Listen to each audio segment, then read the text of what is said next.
रोखठोक, बेधडक आणि अचूक घडामोडींचा वेध घेणारं एकमेव बातमीपत्र आदर्श क्रांती मराठी न्यूज। शॉर्ट सर्किटमुळे पत्रकार प्रशांत मस्के यांचे घर आणि कपड्यांचे दुकान आगीत भस्मसात। 1,61,000 रुपयांचे नुकसान। आगीत संसार उपयोगी साहित्यासह कपड्यांचे दुकान भस्मसात।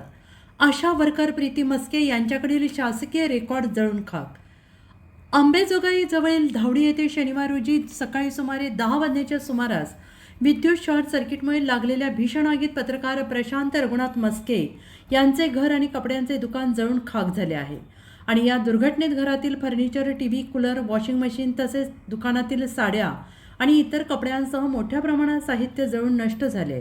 त्याचबरोबर पत्रकार प्रशांत मस्के यांच्या पत्नी प्रीती प्रशांत मस्के या आशा वर्कर म्हणून भावठाण PSC अंतर्गत धावडी येथे आशा वर्कर म्हणून कार्यरत आहेत, परंतु सदरील घटनेत आशा वर्कर प्रीती मस्के यांच्याकडे उपलब्ध असलेले शासकीय रेकॉर्ड देखील या घटनेत जळून खाक झालेले आहे, अशी माहिती त्यांनी प्रसार माध्यमांशी बोलताना दिलेली आहे। प्राथमिक माहितीनुसार विजेच्या शॉर्ट सर्किटमुळे ही आग लागलेली असून या दुर्घटनेत अंदाजे 1,61,000 रुपयांचे नुकसान झाले।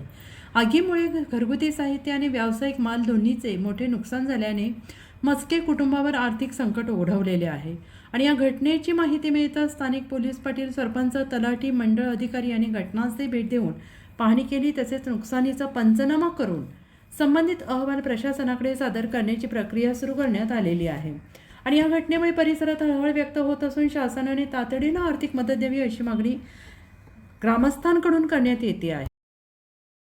आदर्श क्रांती मराठी न्यूज चॅनलला लाईक करा, शेअर करा आणि सबस्क्राईब करा।